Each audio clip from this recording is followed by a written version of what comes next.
Hi, I'm Dennis, I'm German, and I'd like to apologize for that. If there's one thing I could say about video games, it is I love point-and-click adventures. I've been playing them since elementary school and I definitely lost count on how many I played ages ago. So now I want to show you my top 12 point-and-click adventures. I'll do this in English, don't know why. So please note that this is my personal top 12. Don't you bother me with you forgot to mention Final Fantasy or something like that. And if my English is kind of crappy, I apologize for being German. So don't you blame me for stuff I already apologized for, right? Great. So here's my top 12 point-and-click adventures of all time. Number 12. Full Throttle. What I love most about this game is the atmosphere and the cinematography. Actually, I think you could indeed call it cinematography. It feels like watching some fierce and brutal action road movie from the 70s. So it is really much fun to play, but there are two big issues with this one. First one, it is too short. I once made a time run and finished it in about 20 minutes. Second one, there's only a few puzzles and most of them are very action driven. Which is a cool idea and leads to some very clever puzzles such as the Demolition Derby. But on the whole it does not really feel like playing a point-and-click adventure. So it's just rank 12 for Full Throttle.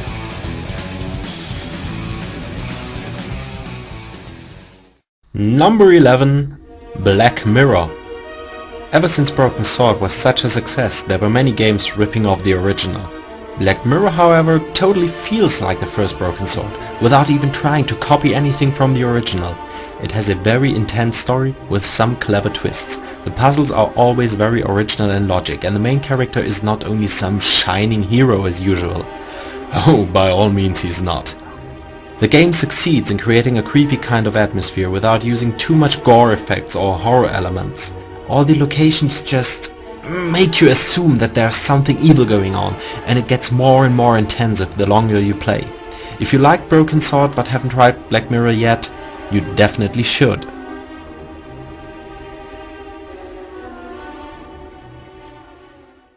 Number 10. Quest for Glory, Shadows of Darkness.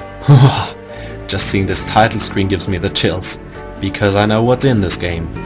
Unlike the first three Quest for Glory games, this one is less funny, but more creepy and dark and totally evil. It is a successful mix between Eastern RPG and point-and-click adventure, but in my opinion there are enough puzzles to make it worth being mentioned in my top 12. What I love is the fact that the story of the game is quite straightforward, however the game itself is anything but linear. As an adventure, it may be a little dull, but the story, the characters and this dark evil atmosphere make it absolutely enjoyable. Even though sometimes you're just standing in the woods throwing stones to improve your skills. Yeah.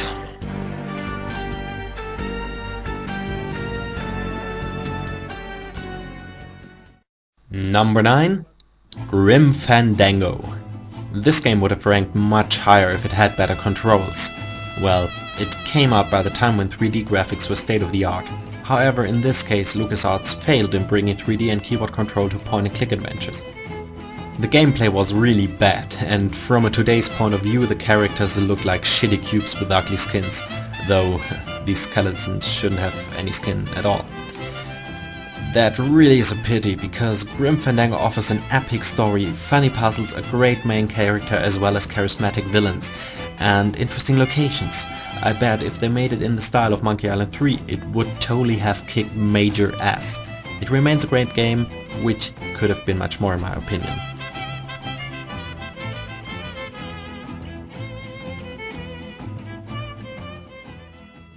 Number 8. Loom. I know there are many people who hate this game, however I love it. I only played the EGA version of this game and I think it offers one of the best graphics in video game history. It creates a unique look which is simply beautiful. Tchaikovsky's One Leg was perfectly transported to ad-lib music. But what I like most is the innovative concept of using music for the controls. This offers a lot of possibilities. Unfortunately, Loom does not use all of them quite properly. I love the game for the style it shows and the atmosphere it creates. However, it is a little short and in my opinion they could have made a lot more with the concept. So Loom stays on number 8. and remains an absolute cult classic.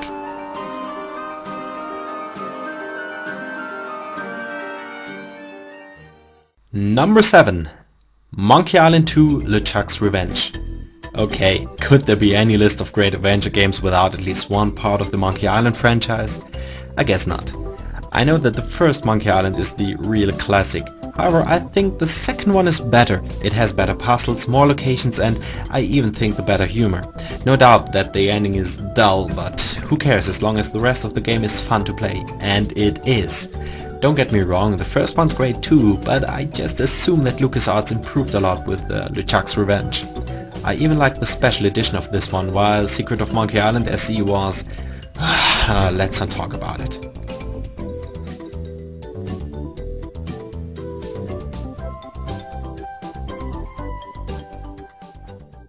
Number 6. Broken Sword. This game brought the whole genre to a whole new level. It had beautiful hand-drawn location sets, smooth animations, very easy controls, great voice actors and orchestrated soundtrack. This game just had everything a good adventure needs nowadays. It was focused more on the story and the characters rather than on puzzles, and it worked out. There are still enough tricky moments where you have to prove your adventurous skills, but the main focus is on the hunting of a murderer and the search for the old cult of the Templars. To me, the first Broken Sword is the only really great one in the series. Broken Sword 2 was nice too, but far away from the first one. The third and the fourth part looked really neat, but just couldn't fascinate me the way the first part did. So Broken Sword ranks, as the only part from the franchise, on rank 6. Number 5. Indiana Jones and the Fate of Atlantis. This was, I guess, the first point-and-click adventure that I ever played, and still I consider it one of the best. It has a story absolutely worthy to the movie trilogy, unlike... yeah. The idea to bring in Plato's Lost Dialogue as a collection of information about how to get to Atlantis totally reminds me of Henry Jones' diary from Last Crusade, which is my favorite part of the series. The 3 stones which are necessary to find the 2 outposts and to open the gates to Atlantis are some fine idea too. The whole game feels like Indiana Jones. You can even use the whip at so many places. So we have a good story, good puzzles, good locations, good dialogue, good characters, and to me that makes one absolutely fine adventure which every fan of the genre should have played rather than watching. Yeah.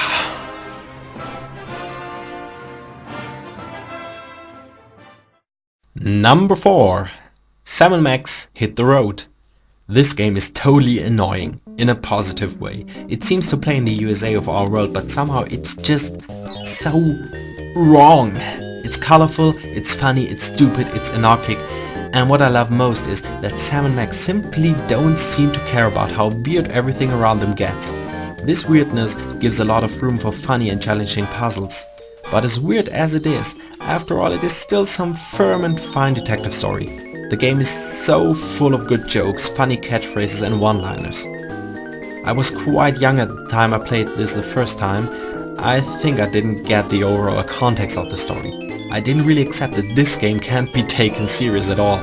However, it had big influence on my humor. Nowadays, I still use some of the game's phrases in my everyday life. To me, Sam & Max Hit the Road is unforgettable, and I was absolutely amazed when I saw that Telltale's actually doing a good job with the new series of games. However, this one's a classic and I think also the most original, so the LucasArts version ranks 4th.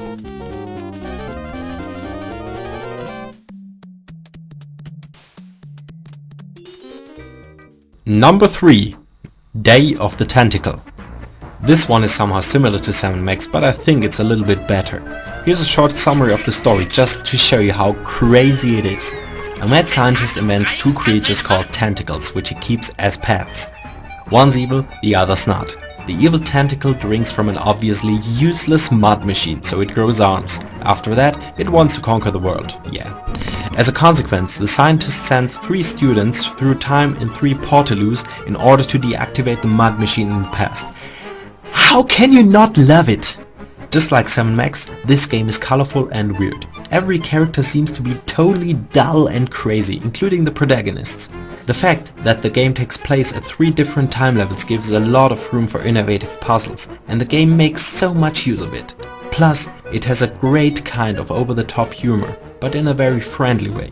The characters are not cynical or brutal, they are just so very goofy. So this may not be my favorite point-and-click adventure, but I consider it the funniest video game ever made.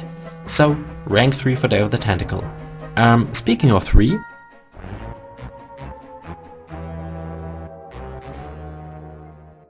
Number 2. The Curse of Monkey Island.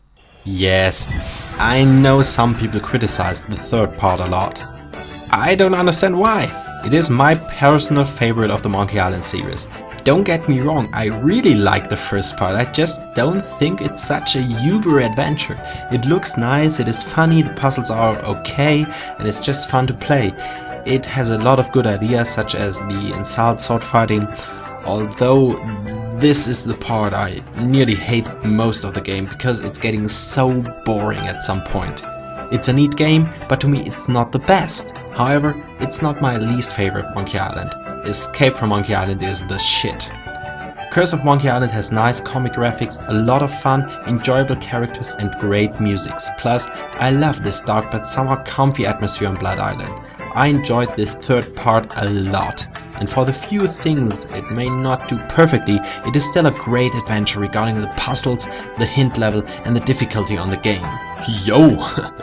I just noticed that I already had 8 LucasArts titles in my top 12 list. It's a bit one-sided, ain't it?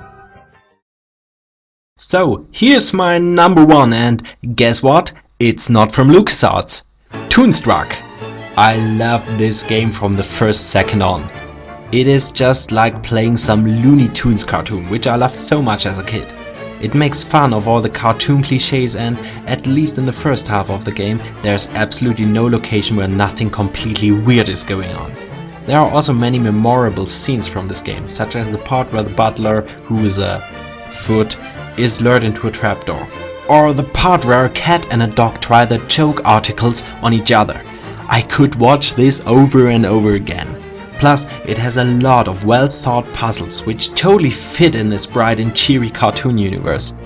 Unfortunately, this game totally bombed. It took many years and a shitload of money to create that game. When it was finished, it was a total failure. A sequel never came out. I don't know why. I think this game is really genius and brilliant in many ways. The only thing that I don't like at this game is that Christopher Lloyd seems a little bit lost. He's a great actor, but whenever I see a video sequence, I rather get the feeling that the studio picked some random guy from the street and put him into a blue box. I don't get the feeling that he's actually walking through this cartoon world. It's a pity. I think Lloyd's a great actor, especially in such goofy roles as Doc Brown from Back to the Future. So I think it should not have been such a problem for him to play Drew Blank. Anyways, I love Toonstruck. I enjoyed every minute playing it, and if you haven't tried it yet, you definitely should.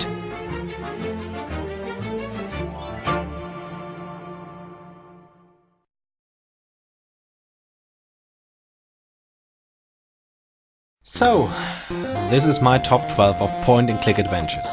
I hope you enjoyed it and agree with me at least for some parts of the list. And oh, sorry, my time's up. See ya.